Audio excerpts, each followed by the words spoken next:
मित्रांनो नमस्कार. आपल्या सर्वांचं परत एकदा या व्हिडिओमध्ये हार्दिक स्वागत.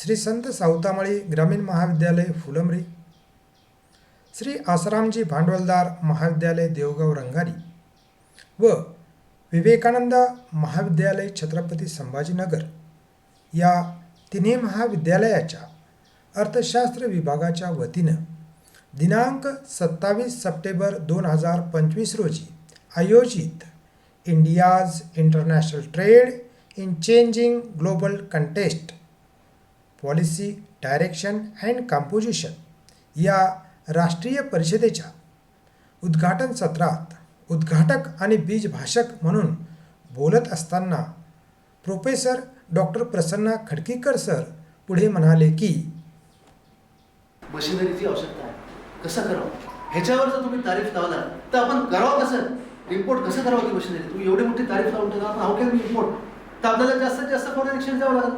तर higher posing challenges for Indian machinery equipment sector which is critically industrial growth affects companies manufacturing, particularly BHEL जे आमच्या हैदराबादमध्ये आहे, Larsen and Toubro, Kirloskar brothers and other companies to total export tariff to 51.3%. यांच्यावर सुद्धा लागला आहे तारीफ. हे सुद्धा आता एक्सपोर्ट करायला त्यांना सुद्धा प्रॉब्लेम आहे, बाहेरून ह्या प्रॉब्लेम आहे.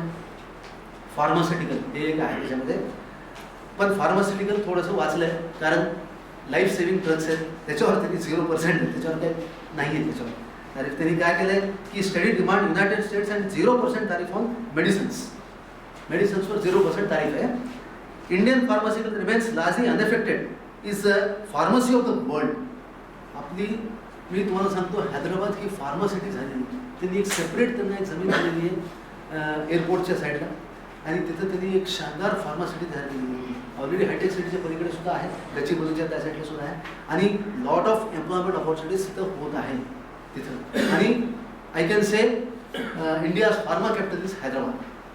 सगळ्यात जास्त फार्मा तिकडेच आहे. आणि याच्यामध्ये पहा, सन फार्मा, त्याच्यानंतर Reddy laboratories, Reddy lab, Cipla are among the top companies will get benefit. यांना बेनिफिट मिळाले.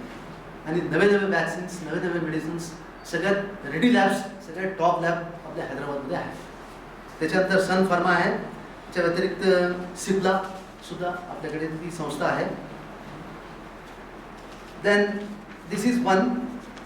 देन आता काय करायला पाहिजे डिप्लोमॅटिक स्टेप, हे एक थोडक्यात मी सांगत आणि माझं भाषण संपवलं. आता याच्यामध्ये त्यांनी काय केलं की as per the sources at the 2025 SCO summit in Tianjin India strengthen diplomatic engagements with both China and Russia. आता त्यांनी दुसरा मार्ग काढला मध्ये की आता आपण चायना आणि रशियाला एकत्र घेऊन यांच्याशी फाईट करायला पाहिजे, नाही तर हे लोक ऐकणार नाही. अजून त्याच्यावर म्हणजे adding fuel to the fire केल्यासारखं त्यांनी करून टाकलं, आणि त्याच्यामुळे अजून ते ट्रम्प चिडलेत. Then they have given one photo also, together three are talking, and that is posted in social media a lot, and everybody is thinking what things they are discussing. काय बोलायला तिघं बोलून आणि इतकं हसत बोलतात, म्हणजे काही ना काही आहे त्याच्यामध्ये, काहीतरी पॉलिसी आहे की कुठं ब्रिक्समध्ये जायचं, त्यांना करायचं, अजून नेशन्स ॲड करायचे. Then China focus boosting trade and investment, कारण चायनाची सुद्धा आपल्याला थोडंसं रिलेशन कमीच ठेवावं लागेल, कारण चायनाचे आपले 2-3 वर्षापासून रिलेशन्स खराब झाले होते, आणि चायनाचं सुद्धा आपल्याला सगळ्यात जास्त मार्केट आहे. आणि अमेरिका सुद्धा आपल्याला सोडून राहू शकत नाही, चायना सुद्धा आपल्याला सोडून राहू शकत नाही, बिकॉज लार्ज पॉप्युलेशन आणि सगळ्यात जास्त कन्झ्युमर मार्केट आपल्या इंडियाकडेच आहे, दुसरीकडे कुठेच मिळणार नाही त्यांना मार्केट. हे चॅलेंज आहे. अमेरिका आपल्याला सोडूच शकत नाही, त्यांना कुठं ना कुठं काही ना काही करावंच लागणार आहे. बायलॅटरल ॲग्रीमेंट करून काही ना काही बदला मार्ग काढावाच लागणार आहे. With Russia and India strengthen partnership discussing economic and security cooperation and supporting world with no single. America dominate करू शकत नाही का, कारण त्यांच्याकडे न्यूक्लिअर वेपन जास्त आहेत, आणि त्यांच्याकडे फायनान्शियल पॉवर चांगली, आणि त्यांच्याकडे आर्मी जास्त आहे, तर तुम्ही डॉमिनेट करू शकता. असं त्याला एका कंट्रीला होऊ द्यायचं नाही, कारण आपली डेमोक्रेटिक कंट्री आहे, असं होऊ द्यायचं नाही. म्हणून या तिघांनी ठरवलं की one country should not dominate on everything. आम्ही म्हणलेलंच तुम्ही ऐकायचं, नाही तर तुम्ही आम्ही अजून काहीतरी 100% करू या 50% बरे करू, पण तुम्ही करूच शकत नाही. आज नाही उद्या ट्रम्पला खाली यावंच लागणार आहे, कारण त्यांना मार्केट मिळणार नाही, दुसरं कोणी घेणार नाही तिथे. त्याच्यानंतर global reaction to India's diplomacy. Global reaction देतो. इंडियाची डिप्लोमसी आज फॉरेन पॉलिसीची तारीफ आहे इंडियामध्ये, की त्यांनी काय केलं. White house spokesman Anna Kelly commented Trump foreign policy pointing on ability to negotiate agreement such as ceasefire between India and Pakistan. तो म्हणतो सीजफायर झाला म्हणतो. This is nothing but adding fuel to the fire. मुद्दाम सांगायचं आणि अपोजिशनमध्ये create करायचं की ट्रम्पनंच सांगितलं. आता तेच सध्या चर्चा चालू आहे की का विरुद्ध बोलत नाही ट्रम्पच्या विरुद्ध. जेव्हा झालंच नाही तर त्याचं एक्सप्लेनेशन द्यायची काही गरज नाही. काहीच झालं नाही, ट्रम्प पुढे काही थांबलं नाही, काही नाही.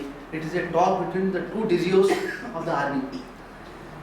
त्याच्यानंतर prime minister Modi noting continued close collaboration between United States and India on commercial defence and diplomatic issues. आता हे डिप्लोमॅटिकली डील करावं लागणार आहे या इश्यूला. आणि त्याच्यानंतर इंडिया बाय इम्पोजिंग युनिटी तारीफ including 25% duty on Russian oil.